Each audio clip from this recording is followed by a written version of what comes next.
My friends, welcome back to the channel Ashish sir. आज के इस वीडियो में हम बात करने वाले 11th ऑनलाइन एडमिशन प्रोसेस में सेल्फ डिक्लेरेशन का फॉर्म किस तरीके से भरना है। किस तरीके से भरना है का आंसर जो चाहिए तो आपको पहले समझना होगा कि किन्हें भरना है, ये फॉर्म ज़रूरी है। सबसे पहले हम लोग बात करते हैं 11th एडमिशन प्रोसेस में जो बच्चे महाराष्ट्र स्टेट बोर्ड के स्टूडेंट है।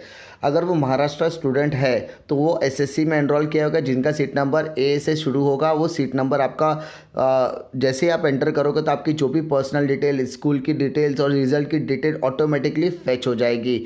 इसका मतलब आपको यहाँ पर किसी भी तरीके का डिक्लेरेशन फॉर्म भरने की ज़रूरत नहीं है। लेकिन अगर आप other than Maharashtra state board के स्टूडेंट हो तो आपकी डिटेल और आपकी क्वालिफ़िकेशन डिटेल यहाँ पर अटैच नहीं होगी। यानी अगर आप सीबीएसई, आईसीएसई के स्टूडेंट हो, आईबी बोर्ड के स्टूडेंट हो, आईजीसीएसई के स्टूडेंट हो तो आपको सारी की सारी डिटेल्स फिलअप करनी पड़ेगी और आपको डिक्लेरेशन फॉर्म भी जमा करना होगा।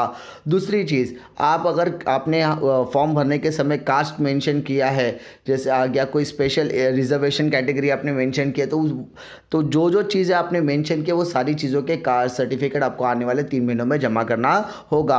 अगर अभी आपके पास नहीं है तो आप आने वाले 3 महीनों में जमा कर सकते हैं। तो उसके लिए हमें डिक्लेरेशन फॉर्म लिख कर देना होता है। यानी आप महाराष्ट्र के स्टूडेंट हो तो आपको टेंशन लेने की ज़रूरत नहीं है।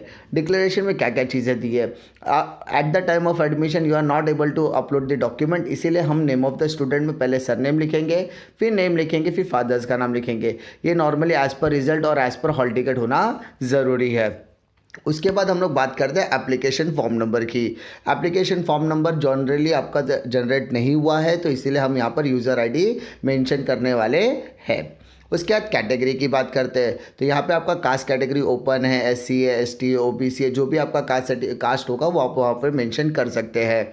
उसके बाद I understand being a applicant have submitted an application form, तो किस रीजन से आप बिलोंग करते हैं, एमएमआर, ओएमआर या अदर देन महाराष्ट्र, तो वो सारी चीज़ें आपको मेंशन करनी है। अगर आपने कास्ट सर्टिफिकेट यानी जो डॉक्यूमेंट्स सबको अपलोड करने के लिए कहा गया है, अगर आपने अपलोड किया है तो वहाँ पे आप अपलोडेड का रिमार्क लिखोगे। अदरवाइज़ आपने अपलोड नहीं किया और आप ऐसा वादा करो कि आने वाले 3 महीने में मैं अपलोड करूँगा, तो सारी चीज़ों के आगे आप क्या करोगे, टिक मार्क करोगे। Caste certificate, non criminal, LC या अदर सर्टिफिकेट के बारे में अगर आपने अपलोड किया तो रिमार्क में आप अपलोडेड लिखने वाले हो। याद रखिए, अगर आपने अपलोड कर दिया तो अपलोडेड लिखिए, अदरवाइज टिक मार्क कीजिए वहाँ पर। उसके बाद डेट आएगा जो भी। इसके बाद इस डिक्लेरेशन का मेन कॉन्सेप्ट ये है कि एप्लीकेशन फॉर्म आपने भरा है वो सारी की सारी इन्फॉर्मेशन आपको पता है, सारी की सारी इन्फॉर्मेशन सही है। अगर आप समय रहते डॉक्यूमेंट जमा नहीं कर पाए, कॉलेज स्टार्ट होने के बाद कॉलेजेस ने आपसे ऑफिशियल डॉक्यूमेंट जमा करने के लिए, ओरिजिनल डॉक्यूमेंट जमा करने के लिए कहा और आप अगर जमा नहीं कर पाए तो इन दैट केस आपका एडमिशन कैंसिल किया जा सकता है। ऐसा सेल्फ डिक्लेरेशन, ऐसा हमी पत्र हमें लिख कर देना होगा। उसके बाद आपको यहाँ पर डेट लिखना है, सिग्नेचर करना है आपके नाम के साथ, पेरेंट्स का सिग्नेचर उनके नाम के साथ। अगर आप इंग्लिश में नहीं भरना चाहते तो आप मराठी में भी लिख सकते हो। हमी पत्र का फॉर्मेट क्या है, सेम रहेगा। अगर आपके पास प्रिंट आउट की फैसिलिटी है तो आप इसको प्रिंट आउट लीजिए, फिलअप कीजिए, स्कैन करके फिर अपलोड कीजिए। लेकिन अगर आपके पास प्रिंट आउट की फैसिलिटी अवेलेबल नहीं है तो आप एक ब्लैंक पेज ले सकते हैं A4 साइज़ का।